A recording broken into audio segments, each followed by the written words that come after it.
में आप लोगों ने सिलॉक्स की बहुत अच्छे से प्रैक्टिस कर ली होगी। अब तो सिलॉक्स चैप्टर आपको बेहतरीन तरीके से समझ आ गया होगा, बहुत अच्छे से आपने प्रैक्टिस कर ली होगी इस टॉपिक की, है। अब तो 3-4-5 दिन की बीच में छुट्टी भी मिल गई थी आपको, तो उन छुट्टियों का भरपूर फायदा उठाया कि नहीं उठाया आप लोगों ने बैकअप रिवीजन और प्रैक्टिस के लिए? क्यों भाई, हैं? उठाया कि नहीं उठाया? ये बता दो टोटल कितने क्वेश्चन सब लोग बना चुके हैं इस टॉपिक के अंदर, सिलॉक्स चैप्टर के अंदर? जी, थैंक यू सो मच। हाँ जी, अब तो हम पापा बन गए, बेबी बॉय, शुक्रिया, थैंक यू सो मच। नहीं, अभी हम बच्चे को दिल्ली नहीं लेकर आए हैं, अभी तो हमारा बच्चा हमारे होम टाउन अलीगढ़ ही है, हम ही सिर्फ दिल्ली हैं। ठीक है, मैं आज सुबह ही दिल्ली पहुंचा हूं और जैसे ही हम दिल्ली पहुंचे तभी से हम क्लास ले रहे हैं। ठीक है जी, चलिए अब हमारा हर हफ्ते जाना आना लगा रहेगा हमारे घर।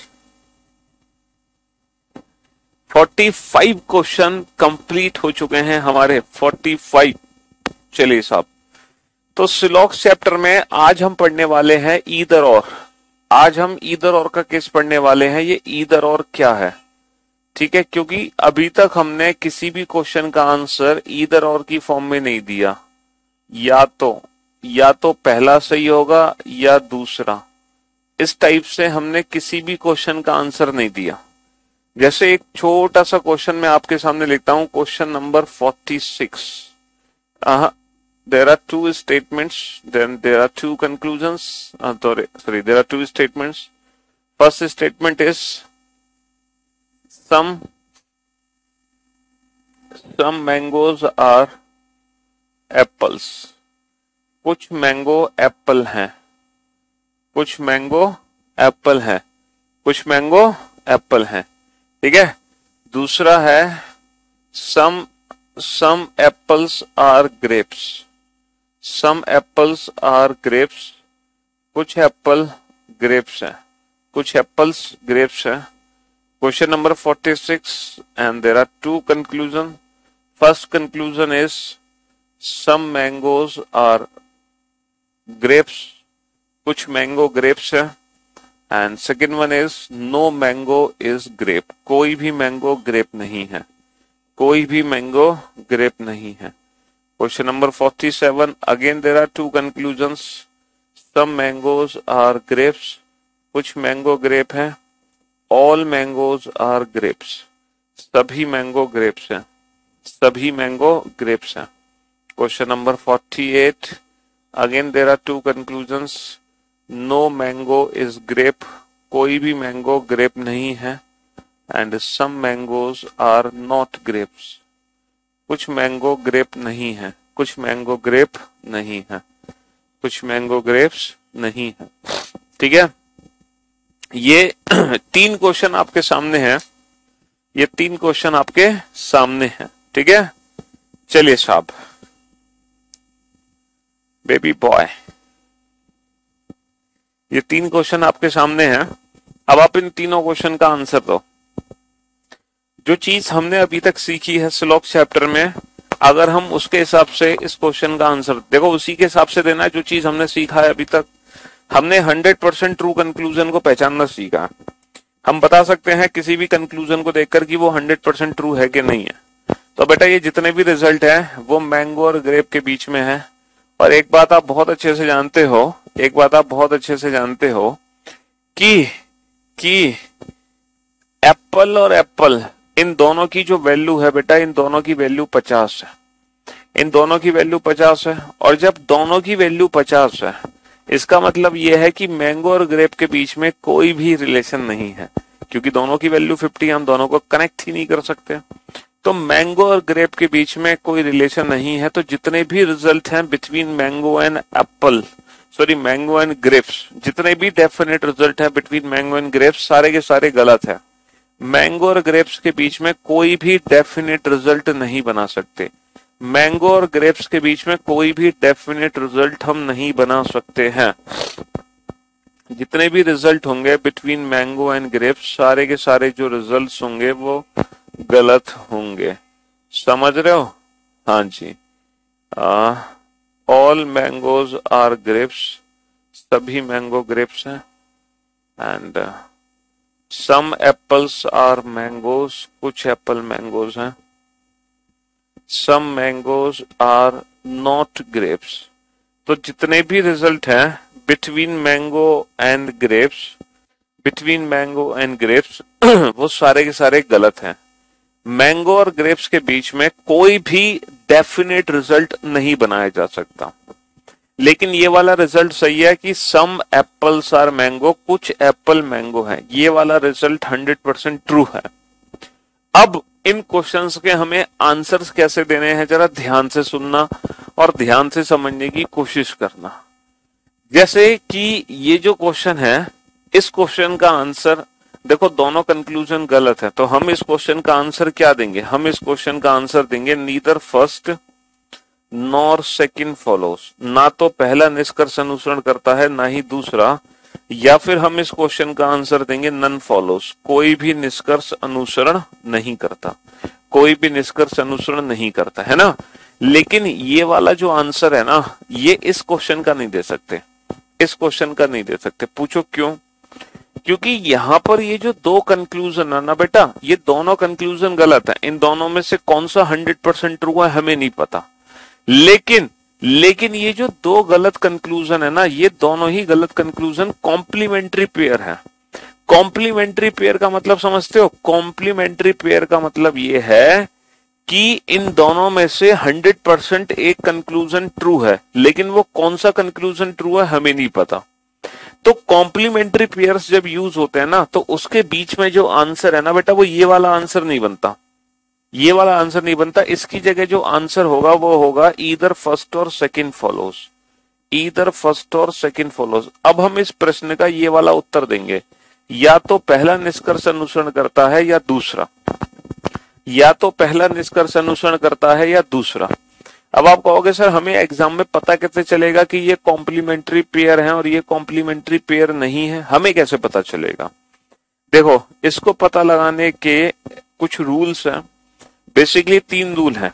अगर वो तीनों रूल यहाँ पर फॉलो हो रहे हैं, है ना, किसी भी दो कंक्लूजन के बीच में अगर वो 3 रूल काम कर रहे हैं, तो समझ लो वो दोनों कंक्लूजन एक दूसरे के कॉम्प्लीमेंट्री पेयर हैं, है ना।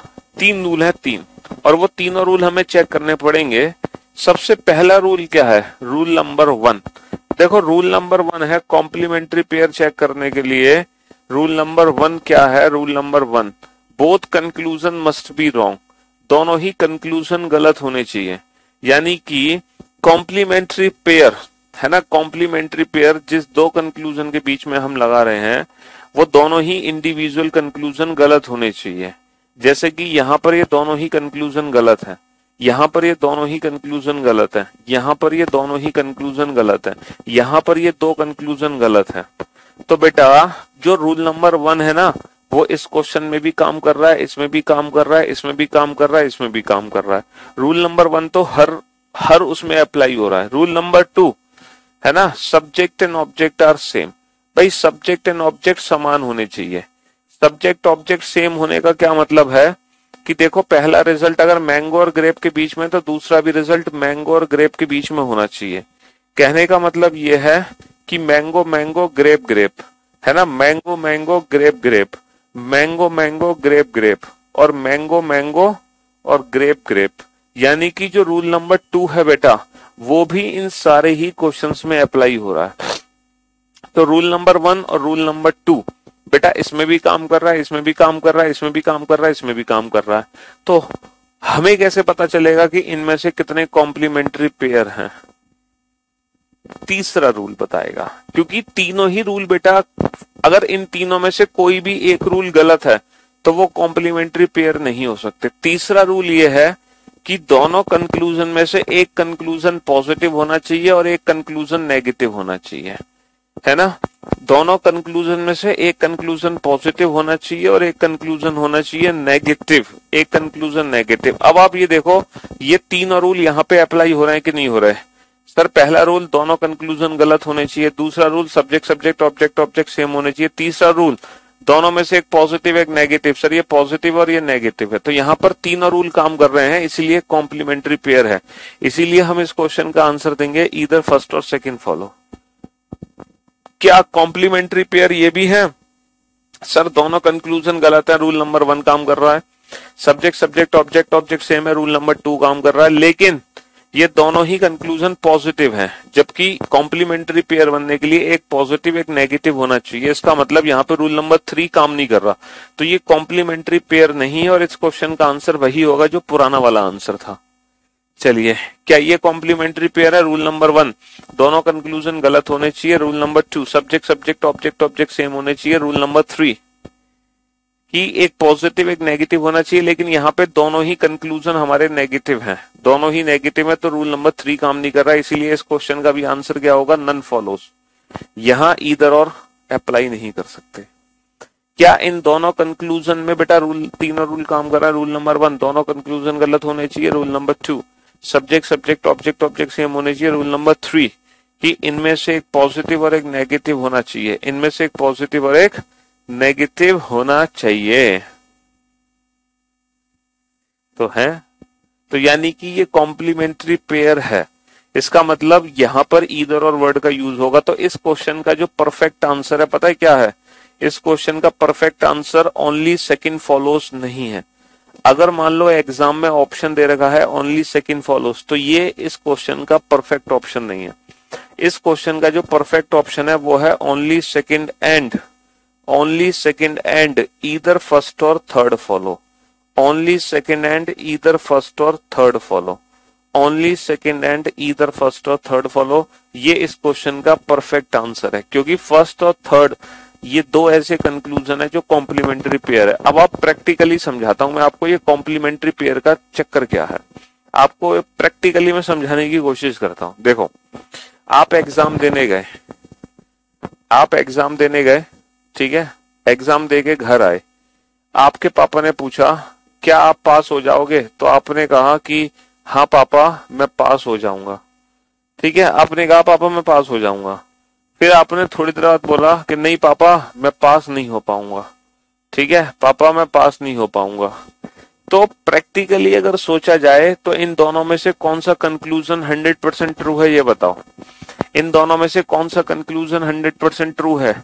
सर दोनों में से कोई भी कंक्लूजन 100% ट्रू नहीं है। क्यों? क्योंकि अभी तो आप एग्जाम देकर आए हो, एग्जाम का रिजल्ट आया नहीं है। तो प्रैक्टिकली हम सोचे तो दोनों में से कोई भी कंक्लूजन 100% ट्रू नहीं है। लेकिन जब रिजल्ट आएगा तो हम 100% यकीन के साथ कह सकते हैं कि इन दोनों में से पक्का एक तो सही होगा, इन दोनों में से पक्का एक तो सही है। कौन सा सही है हमें नहीं पता, बट पक्का एक सही है। इसीलिए ऐसी सिचुएशन में हम आंसर देते हैं कि या तो पहला सही है या दूसरा। हम यहाँ पे नन फॉलोज आंसर नहीं दे सकते, हम यहाँ पे neither first nor second follow answer नहीं दे सकते, क्योंकि दोनों में से पक्का एक ना एक तो निष्कर्ष सही है। या तो आप पास हो जाएंगे या फिर आप फेल हो जाएंगे, समझ लो। इसीलिए ऐसी सिचुएशन में हम आंसर देते हैं या तो पहला सही है या दूसरा, ईदर फर्स्ट और सेकंड फॉलोज, ईदर फर्स्ट और सेकंड फॉलोज। समझे बाबू कि नहीं समझे? जी, तो ये है प्रैक्टिकली सिचुएशन ईदर और की। तो बस वही आपको कॉम्प्लीमेंट्री पेयर चेक करते हैं। अच्छा, कॉम्प्लीमेंट्री पेयर में ना कुछ एक्सेप्शनल केस हैं। पता है क्या एक्सेप्शनल केस है? ऑल प्लस नो और सम प्लस सम नॉट, इन दोनों में हमें ईदर और यूज नहीं करना। ऑल प्लस नो और सम प्लस सम नॉट, इन दोनों में ईदर और यूज नहीं होगा। ईदर और यूज होगा ऑल प्लस सम नॉट में, ऑल प्लस सम नॉट में एंड सम प्लस नो में। ईदर और यूज होगा ऑल प्लस सम नॉट वाले स्टेटमेंट और सम प्लस नो में। इन दोनों कॉम्बिनेशन में ईदर और वर्ड का यूज नहीं होगा, क्योंकि पॉजिटिव नेगेटिव होना चाहिए ना, पॉजिटिव नेगेटिव। हाँ जी, ये एक्सेप्शनल केस है बेटा, all plus no some plus some not. यहां पर ईदर और वर्ड का यूज नहीं करते। कॉम्प्लीमेंट्री पेयर के तीनों रूल भी काम करेंगे तो भी हम ईदर और वर्ड का यूज नहीं करेंगे। 49 क्वेश्चन, अभी आप चीजें अच्छे से समझोगे जब मैं आपको ये वाला क्वेश्चन कराऊंगा। अब आप ये वाला क्वेश्चन करो तो आपके जितने भी डाउट्स है ना आपके मन में, वो सारे डाउट्स आपके दूर हो जाएंगे। नो पेन इज कॉपी, कोई भी पेन कॉपी नहीं है, कोई भी पेन कॉपी नहीं है। नो कॉपी इज टेस्ट, कोई भी कॉपी टेस्ट नहीं है, कोई भी कॉपी टेस्ट नहीं है। और ये लग चुकी है हाफ सेंचुरी। यहाँ पे दो कंक्लूजन है, ठीक है। पहला कंक्लूजन है सम पेन्स आर टेस्ट, कुछ पेन टेस्ट है। दूसरा है नो पेन इज टेस्ट, कोई भी पेन टेस्ट नहीं है। Question number 51, again there are two conclusions. All pen are test, कुछ पेन टेस्ट है। And some pen are not test, कुछ पेन टेस्ट नहीं है, कुछ पेन टेस्ट नहीं है। क्वेश्चन नंबर 52, ठीक है। Again there are two conclusions. All pen are test, all pen are test, no pen is test, no pen is test. Question number 53, question number 53, some pen are test, some pen are test and some pen are not test, and some pen are not test, some pen are not test, ठीक है। Question number 54, some pen are test, some pen are test, no test is pen, no test is pen। Question number 55, all pen are test, all pen are test, और some test are not pen, some test are not pen। Question number 56, ये आपके सारे doubts दूर हो जाएंगे बेटा इन questions को करने के बाद। जितने भी आपके डाउट्स हैं आपके मन में सब दूर हो जाएंगे। all pen are test, all pen are test, no pen is test, no pen is test, some pen are test, some pen are test, ठीक है। क्वेश्चन नंबर 57,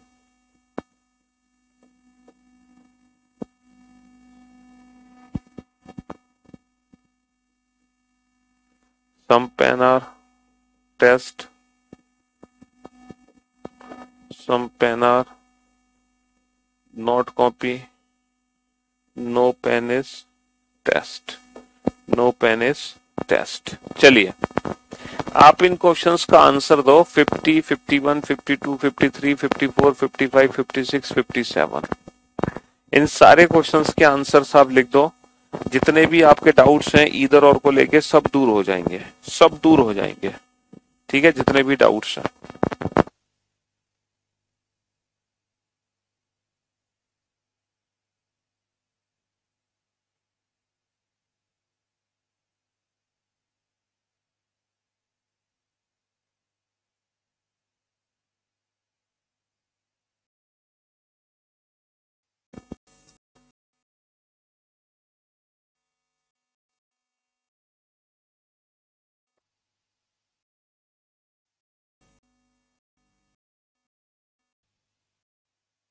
बात करते हैं पेन और टेस्ट के बीच की।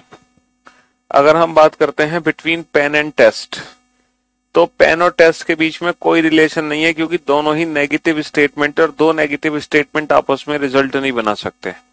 तो पेन और टेस्ट के बीच में जितने भी डेफिनेट रिजल्ट हैं सब गलत, क्योंकि कोई भी डेफिनेट रिजल्ट नहीं बनाया जा सकता between pen and test. Pen और टेस्ट के बीच में कोई भी डेफिनेट रिजल्ट नहीं बना सकते। लेकिन ये रिजल्ट है बेटा पेन से कॉपी। अगर ये पेन से कॉपी रिजल्ट है तो बेटा सम पेन्स आर नॉट कॉपी, ये रिजल्ट बना सकते हो। सम पेन्स आर नॉट कॉपी। अब जब भी एग्जाम में आपके सिलॉक्स चैप्टर में दो या दो से ज्यादा कंक्लूजन गलत होंगे, जब भी एग्जाम में दो या दो से ज्यादा कंक्लूजन गलत होंगे, तो हमें देखना पड़ेगा कि ये कॉम्प्लीमेंट्री पेयर तो नहीं है कहीं। जरा चेक करो बेटा, ये कॉम्प्लीमेंट्री पेयर तो नहीं है। तीन रूल है, तीन, दोनों कंक्लूजन गलत, पहला रूल सही, subject subject object object same, दूसरा रूल सही, तीसरा रूल एक पॉजिटिव एक नेगेटिव। जी हाँ। और बेटा ये ऑल नो, सम और सम नॉट भी नहीं है, इसका मतलब इस क्वेश्चन का आंसर जो होगा वो ईदर और में ही होगा, ईदर फर्स्ट और सेकंड फॉलो, ईदर फर्स्ट और सेकंड फॉलोस, या तो पहला निष्कर्ष अनुसरण करता है या फिर दूसरा। ठीक है, चलिए साहब नेक्स्ट क्वेश्चन पे चलते हैं। दोनों कंक्लूजन गलत, सब्जेक्ट सब्जेक्ट ऑब्जेक्ट ऑब्जेक्ट से एक पॉजिटिव एक नेगेटिव, तीनों रूल फॉलो हो रहा है तो ये भी ईदर हो रहा है, या तो पहला निष्कर्ष अनुसरण करेगा या दूसरा। बेटा ऑल और नो में कभी भी ईदर और हमें यूज नहीं करना, भले ही तीनों रूल फॉलो हो रहे हैं फिर भी नहीं करेंगे, इसका वही पुराना आंसर रहेगा नन फॉलोस, है ना। सम और सम नॉट में भी हम ईदर और यूज नहीं करते, इसका भी वही पुराना आंसर रहेगा नन फॉलोस, भले ही तीनों रूल काम कर जाएं तो भी नहीं काम करना है। चलिए नेक्स्ट क्वेश्चन पे चलते हैं, है ना। देखो दोनों गलत हैं, पॉजिटिव नेगेटिव है, पॉजिटिव नेगेटिव है। क्या यहाँ पे सब्जेक्ट ऑब्जेक्ट सेम है? क्या यहाँ पे सब्जेक्ट ऑब्जेक्ट सेम है? सर ये पेन है और ये टेस्ट है, क्या यहाँ पे सब्जेक्ट ऑब्जेक्ट सेम है? देखो सम पेन आर टेस्ट है, सम पेन आर टेस्ट, मैं इसको ये भी लिख सकता हूं दोनों की वैल्यू 50 है, तो मैं इसको ये भी लिख सकता हूं सम टेस्ट आर पेन, कोई फर्क नहीं पड़ेगा, है ना। देखो कहने का मतलब ये है A is equal to B लिखो या B is equal to A लिखो, बात एक ही है। A is equal to B लिखो या B is equal to A, तो सम पेन आर टेस्ट लिखो या सम टेस्ट आर पेन लिखो, बात एक ही है ना। जैसे नो टेस्ट इज पेन लिखो या नो पेन इज टेस्ट लिखो, बात एक ही है, क्योंकि दोनों की वैल्यू 100 है, तो हम टेस्ट पेन को आपस में इंटरचेंज कर सकते हैं, ऊपर भी नीचे भी। इसका मतलब ये है यहाँ पे subject subject object object same नहीं है, लेकिन ये सेम है, इसीलिए इस क्वेश्चन का भी वही आंसर होगा, ईदर फर्स्ट और सेकंड फॉलोस, या तो पहला निष्कर्ष अनुसरण करता है या फिर दूसरा, या तो पहला निष्कर्ष अनुसरण करता है या फिर दूसरा। ठीक है, अब जरा क्वेश्चन नंबर 55 को ध्यान से देखो। बेटा पहला दोनों कंक्लूजन गलत होने चाहिए, दूसरा पॉजिटिव नेगेटिव होना चाहिए, तीसरा subject subject object object same. क्या यहाँ पे सब्जेक्ट सब्जेक्ट सेम है? क्या यहाँ पे सब्जेक्ट सब्जेक्ट सेम है? नहीं सर, यहाँ पे सब्जेक्ट सब्जेक्ट सेम नहीं है। अब आप कहोगे सर क्यों नहीं है? ऊपर भी तो हम पढ़ सकते थे सम पेन आर टेस्ट को सम टेस्ट आर पेन, तो इसको भी तो हम पढ़ सकते हैं सम टेस्ट आर पेन, हम इसको भी तो पढ़ सकते हैं सम टेस्ट आर पेन, तो सर टेस्ट और टेस्ट मैच तो हो गया। बाबू आप इसको सम टेस्ट आर पेन पढ़ सकते हो, लेकिन जब आप इसको पढ़ोगे ना सम टेस्ट आर पेन, तो आपने ऑल को सम बना दिया, आपने स्टेटमेंट ही चेंज कर दिया। बेटा अगर आप ऑल पेन आर टेस्ट को ऑल टेस्ट आर पेन पढ़ लेते, ऑल टेस्ट आर पेन, अगर आप ऑल पेन आर टेस्ट को ऑल टेस्ट आर पेन पढ़ लेते तो मैं मानता कि सब्जेक्ट सब्जेक्ट सेम है, जबकि हम इसको ना तो हम नीचे वाले को पलट सकते ना ऊपर वाले को, तो हम क्वेश्चन नंबर 55 में चाहकर भी सब्जेक्ट सब्जेक्ट मैच नहीं कर सकते। क्वेश्चन नंबर 54 में तो कर लिया, 55 में नहीं कर सकते, इसीलिए 55 का जो आंसर होगा वही पुराना वाला होगा, नन फॉलोस। 55 का वही पुराना वाला आंसर होगा, नन फॉलोस। समझ रहे हो? ये वैल्यू इक्वल नहीं है, ये वैल्यू इक्वल नहीं है, तो 54 और 55 में अंतर समझ लो। 54 में तो ईदर और है, 55 में नहीं है। बेटा तीनों कंक्लूजन गलत हैं, क्या इनमें से कोई ऐसे दो कंक्लूजन है जिसके बीच में ईदर और हम लगा सकते हैं?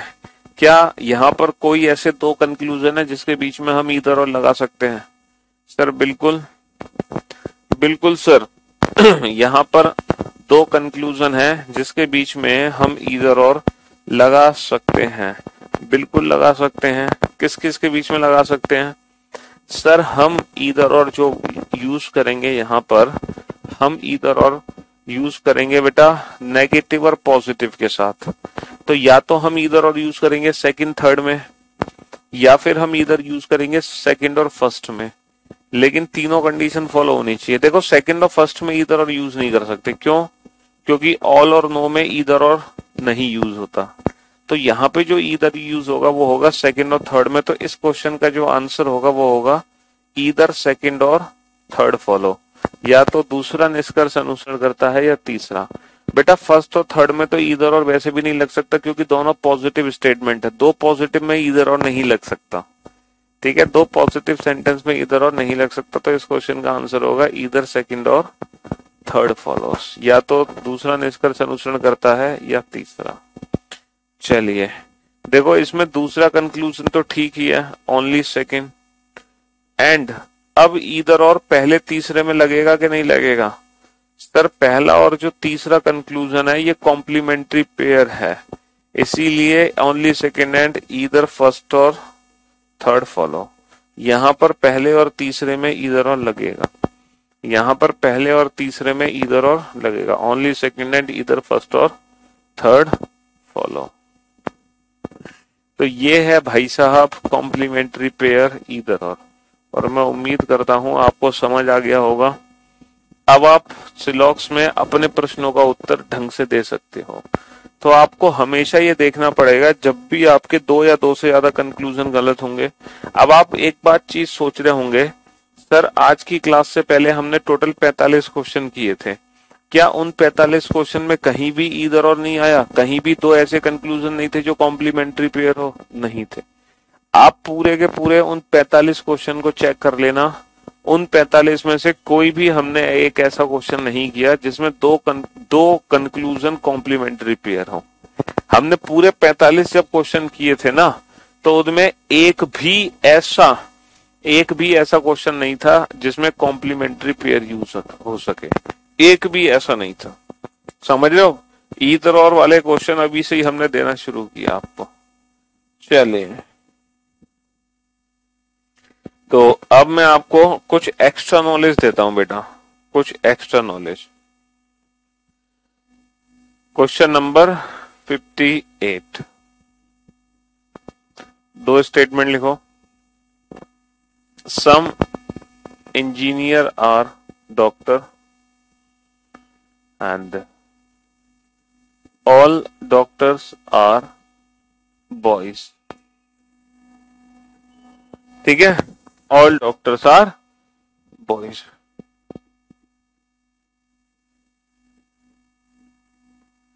सम engineer, sorry, 60% engineer are boys, 60% engineer are boys. अभी रुक जाओ बेटा, मैं हाँ अभी आपको समय देता हूं दोबारा से, चिंता मत करो। 60% engineer are doctors, all doctors are boys, all doctors are boys. Conclusion है some engineer are boys, some engineer are boys. चलिए, कुछ बच्चे कह रहे हैं इन क्वेश्चंस को दोबारा से देख लो।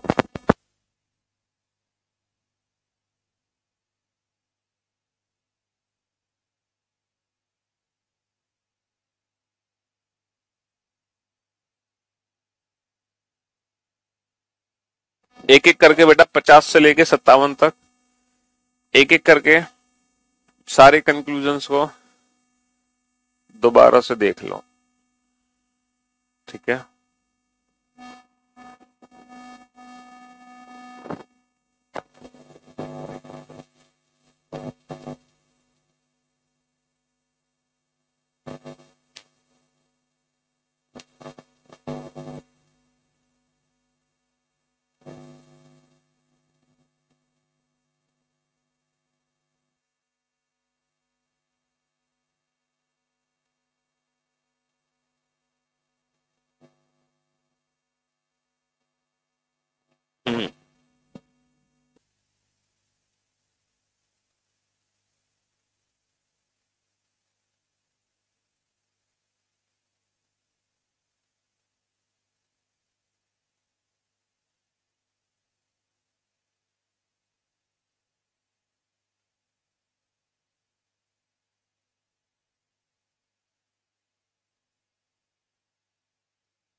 हाँ जी, चलिए साहब, हो गया। अब आप इन दोनों क्वेश्चंस को डील करो, ठीक है। लेट आने वालों के लिए हम कुछ नहीं कर सकते, पुराने लेक्चर्स ना अटेंड करने वालों के लिए भी हम कुछ नहीं कर सकते। ये टॉपिक वही एक लेक्चर वही बच्चा अटेंड करे जिसने प्रीवियस लेक्चर अटेंड किए हैं, वरना आज का लेक्चर आपके किसी काम का नहीं है। ऑल प्लस सम नॉट में तो है बेटा, ऑल प्लस नो में नहीं है। अरे यार, एक बच्चे ने तो खून पी लिया। Practice book Hindi medium, page number 13, question number 15-16। ये खून चूस लो तो हमारा बॉडी से।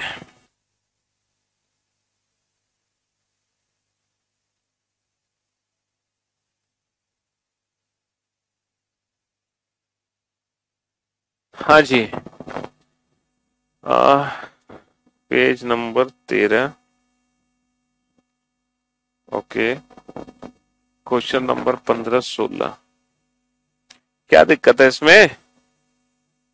ये टॉपिक पढ़ लिया तुमने? नहीं पढ़ा तो फिर वेट करो, जब पढ़ाएंगे तब समझना, या बीओडी में से पढ़ लो। और फिर अगर ये टॉपिक पढ़ चुके हो तो फिर ना समझना आने की कोई दिक्कत ही नहीं है, फिर तो बहुत आसान है। एच से एस पर जाना है बेटा, तो एच से एफ, एफ से एन और एन से एस। बी से पी पर जाना है, बी से पी, बी से एफ और एफ से पी, बस।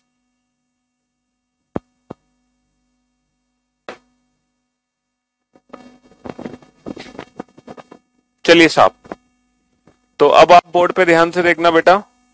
तो डॉक्टर और डॉक्टर का तो कनेक्शन बन गया। तो सम इंजीनियर्स आर बॉयज। अच्छा, कुछ इंजीनियर अगर लड़के हैं तो क्या हम ये बोल सकते हैं कि 60% इंजीनियर लड़के हैं? अगर कुछ इंजीनियर लड़के हैं तो क्या हम बोल सकते हैं कि 60% इंजीनियर लड़के हैं? सर, अगर कुछ इंजीनियर लड़के हैं तो आप 100% कैसे कह सकते हो कि 60% इंजीनियर ही लड़के होंगे? हो सकता है 50% इंजीनियर लड़के हों, हो सकता है 40% इंजीनियर लड़के हों। तुम ये कैसे कह सकते हो कि 60% इंजीनियर लड़के होंगे? हाँ, लेकिन अगर बेटा 60% इंजीनियर लड़के हैं तो सम इंजीनियर आर बॉयज, ये तो बिल्कुल ठीक है। तो मैंने आपको बताया था कि स्टेटमेंट में सम की जगह परसेंटेज यूज हो सकता है। तो कहने का मतलब है, अगर स्टेटमेंट में सम है तो कंक्लूजन में हम उसको परसेंटेज से डिफाइन नहीं करेंगे, लेकिन अगर स्टेटमेंट में ही परसेंटेज है तो कंक्लूजन में हम उसको सम बना सकते हैं। स्टेटमेंट में ही परसेंटेज है तो कंक्लूजन में, ये बिल्कुल प्रैक्टिकली सोचना है, इसमें कोई रूल नहीं है, कोई फॉर्मूला नहीं है। ये हमारा कॉमन सेंस है। ये क्या है? ये हमारा कॉमन सेंस है। अब एक स्पेशल सेंटेंस जिसको अभी तक हमने नहीं पढ़ा, हम पहली बार पढ़ने जा रहे हैं, ये वाला सेंटेंस जो कि है ओनली वाला। Only only boys are doctor, ये वाला सेंटेंस हम पहली बार पढ़ने जा रहे हैं। ओनली वाला sentence, only boys are doctor, ये सेंटेंस अभी तक हमने नहीं पढ़ा। सम डॉक्टर्स आर इंजीनियर, कुछ डॉक्टर इंजीनियर है। पहला कंक्लूजन है only boys are engineer, only boys are engineer. दूसरा है some boys are engineer, some boys are engineer. तीसरा है all boys are engineer, all boys are engineer. हाँ जी, चलिए साहब, ये ओनली वाला स्टेटमेंट आप पहली बार समझोगे। अच्छा, इस स्टेटमेंट को समझने के लिए भी ना हमें कॉमन सेंस यूज करना है अपना। जैसे इन दोनों क्वेश्चन में हमने अपना कॉमन सेंस यूज किया, कोई नया रूल नहीं था, वैसे ही क्वेश्चन नंबर 60 को भी सॉल्व करने के लिए हमें अपना कॉमन सेंस ही यूज करना है। ओनली बॉयज आर डॉक्टर एक पॉजिटिव सेंटेंस है ना। सम डॉक्टर्स आर बॉयज भी पॉजिटिव है। हमें डॉक्टर और डॉक्टर को आपस में जोड़ना है। अब आप प्रैक्टिकली समझो और अपना कॉमन सेंस लगाओ बेटा कि केवल लड़के ही डॉक्टर हैं, इसका मतलब क्या है? केवल लड़कों को ही डॉक्टर बनाया जा रहा है, इसका मीनिंग क्या है? केवल लड़कों को ही डॉक्टर बनाया जा रहा है, केवल लड़कों को ही डॉक्टर बनाया जा रहा है, इसका मतलब क्या है? ये बताओ। हाँ जी, केवल लड़कों को ही डॉक्टर बनाया जा रहा है, बिल्कुल प्रैक्टिकली सोचो। केवल लड़कों को ही डॉक्टर बनाया जा रहा है, यानी कि जितने भी डॉक्टर हैं वो कौन है? लड़के ही तो हैं। अगर केवल लड़कों को ही डॉक्टर बनाओगे, अगर केवल लड़कों को ही डॉक्टर बनाओगे, तो जितने भी डॉक्टर हैं वो सभी कौन है? वो लड़के हैं। तो इसका प्रैक्टिकली मीनिंग है ऑल डॉक्टर्स आर बॉयज।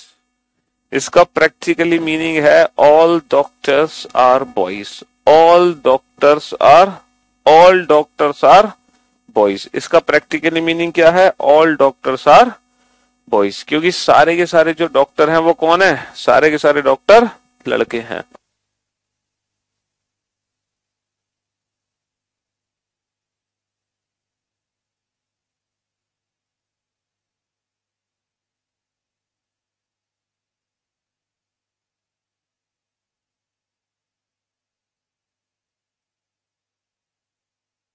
हाँ जी, इसका प्रैक्टिकली मीनिंग है ऑल डॉक्टर्स आर बॉयज। जितने भी डॉक्टर हैं वो सभी लड़के हैं।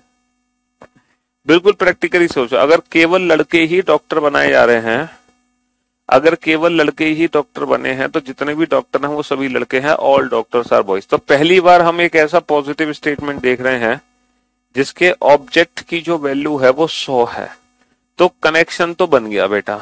अब इसको ओनली बॉयज आर इंजीनियर नहीं बना सकते, क्योंकि इंजीनियर की वैल्यू 100 नहीं है ना। सम बॉयज आर इंजीनियर बनेगा, ऑल बॉयज आर इंजीनियर नहीं बना सकते। अच्छा, ये दोनों कॉम्प्लीमेंट्री पेयर भी नहीं है, तो यहाँ पे हम ईदर और वर्ड का यूज करें, ये कॉम्प्लीमेंट्री पेयर भी नहीं है। तो इस क्वेश्चन का जो आंसर है वो है ओनली सेकंड फॉलोज। केवल दूसरा निष्कर्ष अनुसरण करता है। तो ओनली वाला सेंटेंस आपने पहली बार देखा, समझा, जाना कि ये सेंटेंस एग्जैक्टली है क्या। ऑल डॉक्टर्स आर बॉयज पहला ऐसा पॉजिटिव सेंटेंस है जिसमें ऑब्जेक्ट की वैल्यू कितनी है? 100। वरना हमेशा ऑब्जेक्ट की वैल्यू कितनी होती है? 50 होती है। समझ रहे हो? Question number 61। एक और नया सेंटेंस जो अभी तक आपने नहीं पढ़ा, only a few boys are engineer. Only a few boys are engineer, इस सेंटेंस का प्रैक्टिकली मीनिंग क्या है? इस सेंटेंस का प्रैक्टिकली मीनिंग क्या है? Only a few boys are engineer. हालांकि इस ओनली अ फ्यू वाले सेंटेंस की प्रैक्टिस हम बाद में करेंगे अच्छे से, यानी कि कल की क्लास, कल का जो लेक्चर होगा पूरा का पूरा ओनली अ फ्यू पर ही बेस्ड होगा। लेकिन आज सिर्फ मैं आप लोगों को ओनली अ फ्यू को समझाना चाहता हूं कि एग्जैक्टली ओनली अ फ्यू है क्या, इसका प्रैक्टिकली मीनिंग क्या है। केवल कुछ ही लड़के इंजीनियर हैं। बेटा ये एक ऐसा सेंटेंस है, ये एक ऐसा सेंटेंस है जो पॉजिटिव और नेगेटिव दोनों है। केवल कुछ ही लड़के इंजीनियर है, इसका जो प्रैक्टिकली मीनिंग है पता है क्या है? केवल कुछ ही लड़के इंजीनियर हैं, इसका मतलब कुछ लड़के इंजीनियर हैं। केवल कुछ ही लड़के इंजीनियर हैं, इसका मतलब कुछ लड़के इंजीनियर हैं और कुछ लड़के इंजीनियर नहीं हैं। भाई कुछ लड़के इंजीनियर हैं और कुछ लड़के इंजीनियर नहीं। केवल कुछ ही लड़के इंजीनियर हैं, इसका मतलब कुछ लड़के इंजीनियर हैं और कुछ लड़के इंजीनियर नहीं है। समझ रहे हो? तो ये एक ऐसा सेंटेंस है जो पॉजिटिव की तरह भी ट्रीट होता है, नेगेटिव की तरह भी ट्रीट होता है। इस स्टेटमेंट से पॉजिटिव भी आंसर दिए जा सकते हैं, नेगेटिव भी आंसर दिए जा सकते हैं। समझ रहे हो? हाँ जी। और इसकी जो प्रैक्टिस है वो हम आज नहीं कल करेंगे अच्छे से। ओनली अ फ्यू वाले क्वेश्चन हम कल करेंगे।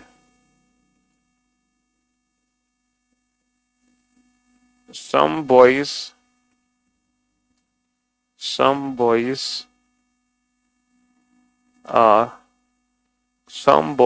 are hero, no hero is actor। कोई भी हीरो एक्टर नहीं है, कोई भी हीरो एक्टर नहीं है। All boys can never B actors. सभी लड़के एक्टर नहीं बन सकते, सभी लड़के एक्टर नहीं बन सकते, या all boys can never be का मतलब होता है all boys are not actors. Can never be का मतलब होता है नॉट, कैन नेवर बी का मतलब होता है नॉट, ऑल नॉट। समझ रहे हो? Some boys are hero, no hero is actor. तो पहला है all boys can never be actor, दूसरा है all boys are not actor. हाँ जी, बताओ।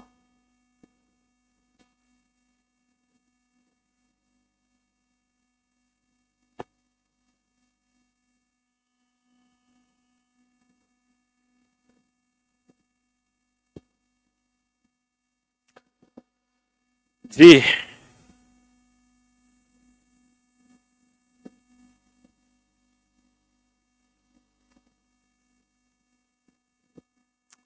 सर अगर मैं इस क्वेश्चन को ध्यान से देखूं तो हीरो से हीरो कट गया, पॉजिटिव और नेगेटिव मिलकर नेगेटिव रिजल्ट बनेगा, तो रिजल्ट बनेगा some boys are not actor.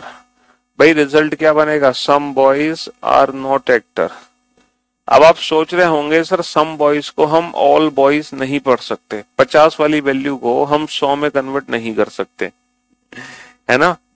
लेकिन मैं आपको बता दूं आपकी सुविधा के लिए कि ये जो लिखा हुआ है ना all boys can never be actor या all boys are not actor, ये जो ऑल नॉट है ना बेसिकली ऑल नॉट, इसका जो प्रैक्टिकली मीनिंग होता है ऑल नॉट का वो बेसिकली सम नॉट ही होता है।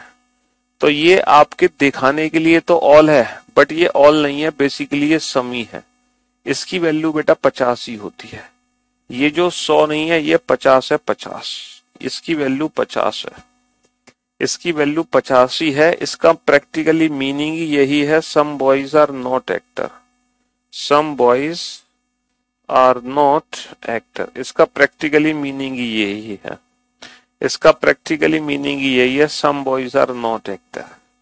अब आप सोचोगे है ना कि सर ऐसा कैसे हो गया, ऑल नॉट को सम नॉट कैसे पढ़ सकते हैं, ये तो एक नया ही फॉर्मूला बना दिया आपने। देखो मैं आपको प्रैक्टिकली समझाता हूं। हमारी क्लास में कुछ लड़के हैं और कुछ लड़कियां हैं, there are some girls and boys, है ना? हमारी क्लास में कुछ लड़के लड़कियां दोनों हैं। तो क्या मैं अपनी क्लास के लिए स्टेटमेंट दे सकता हूं all students are not boys? क्या मैं ये स्टेटमेंट अपनी क्लास के लिए दे सकता हूं कि सभी छात्र लड़के नहीं है?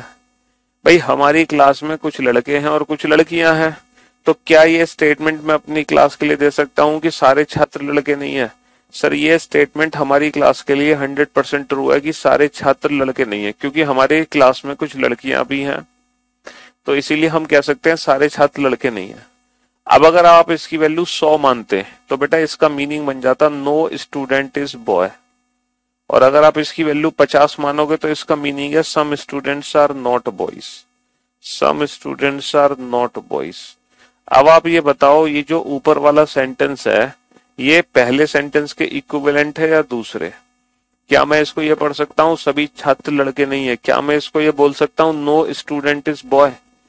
बताओ, क्या मैं इसको ये पढ़ सकता हूँ नो स्टूडेंट बॉय, एक भी छात्र लड़का नहीं है?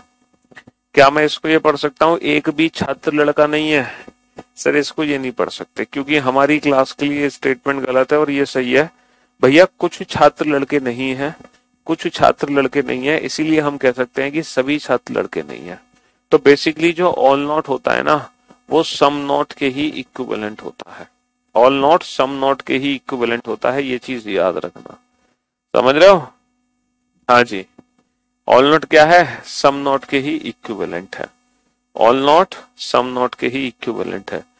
तो आज की क्लास में आपने क्या सीखा है? सबसे पहले तो हमने सीखा ईदर और कॉम्प्लीमेंट्री पेयर। जब भी एग्जाम में सिलॉक्स चैप्टर में किसी भी क्वेश्चन में हमारे 2 या 2 से ज्यादा कंक्लूजन गलत होंगे तो हम चेक करेंगे कि कहीं यहाँ पर ऐसे 2 कंक्लूजन तो नहीं है जो कॉम्प्लीमेंट्री पेयर हो, है ना? कॉम्प्लीमेंट्री पेयर की पहचान हमें पता है, दोनों गलत, subject object same, positive negative.